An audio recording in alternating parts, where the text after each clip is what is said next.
Lorsque j'ai commencé à m'intéresser à la bourse en avril 2021, mes amis m'ont dit « Mais tu es fou, c'est compliqué et c'est dangereux la bourse. Tu peux pas investir tout seul, c'est les professionnels qui s'en occupent. » J'ai donc commencé à me renseigner sur Internet et dans des livres sur les différentes façons d'investir en bourse. Très rapidement, j'ai compris qu'il y a deux types d'investissement. Le trading, qui consiste à acheter une action, un indice ou une devise, avec l'objectif de revendre le titre au meilleur prix, dans l'heure, le jour ou la semaine. Autant dire que ce type d'activité est à haut risque et ne convient pas à tous les profils d'épargnants. Et l'investissement de long terme sur les actions de croissance et les actions à dividendes. Investir en bourse, c'est quoi ?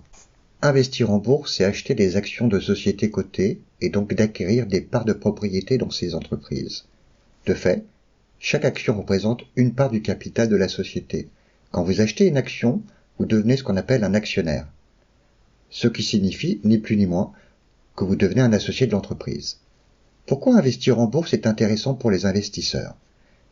Il existe deux principales raisons à l'investissement en actions. D'abord, investir en bourse, c'est investir dans l'économie réelle pour en devenir un membre actif et participer au développement des sociétés.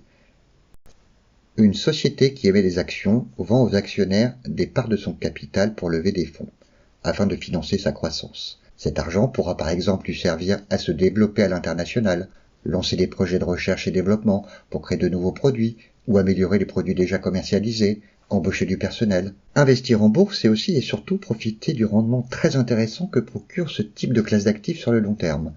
La performance des actions à 10 ou 30 ans est la classe d'actifs la plus rémunératrice sur le long terme.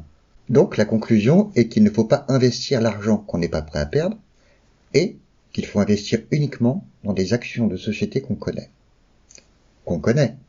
J'étais en train d'ouvrir le réfrigérateur pour prendre une canette de Coca-Cola et je me suis dit « Je connais la marque Coca-Cola. » D'accord, mais alors si j'investis dans des actions Coca-Cola, combien je dois investir pour que les dividendes me payent mes bouteilles ?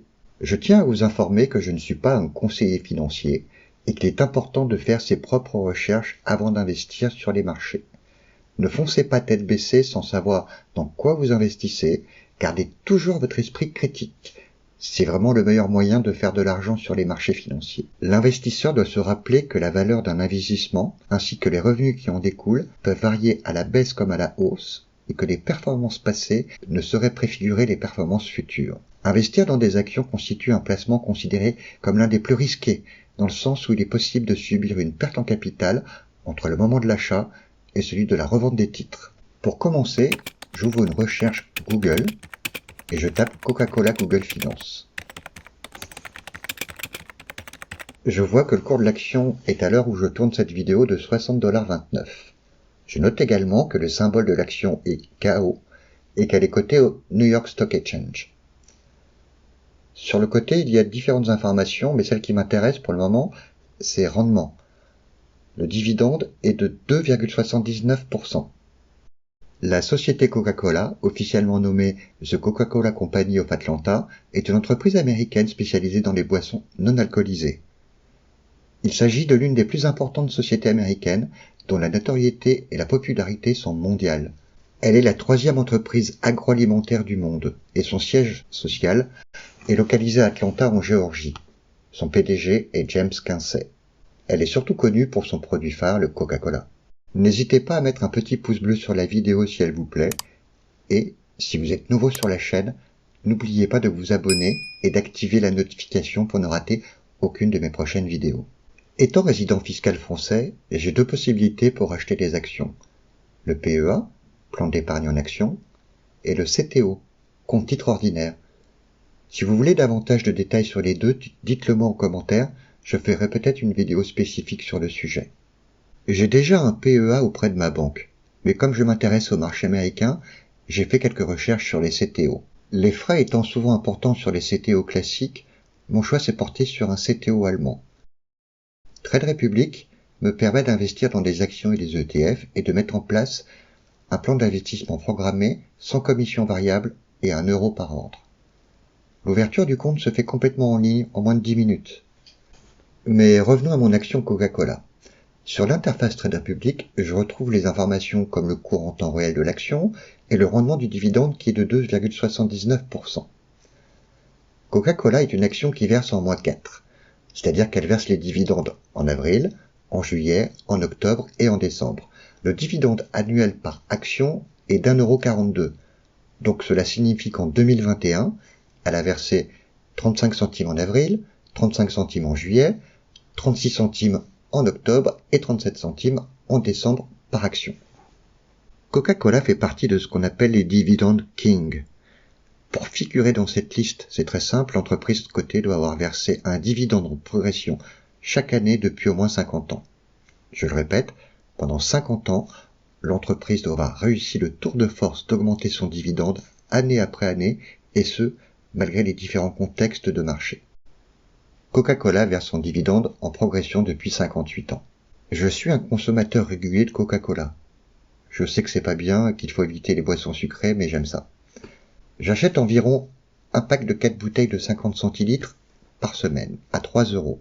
3 € par semaine multiplié par 4 pour voir le montant mensuel, ça fait 12 € par mois. Ramené à l'année, ça fait 144 €. Donc la question est combien je dois acheter d'actions Coca-Cola pour que les dividendes me rapportent 144 € par an. L'action verse 1,42 €. Si on divise 144 € par 1,42 €, ça nous donne 101 actions 40. Si je prends le cours de l'action à 60,29 $, comme on l'a vu tout à l'heure, ça nous donne 56,91 €.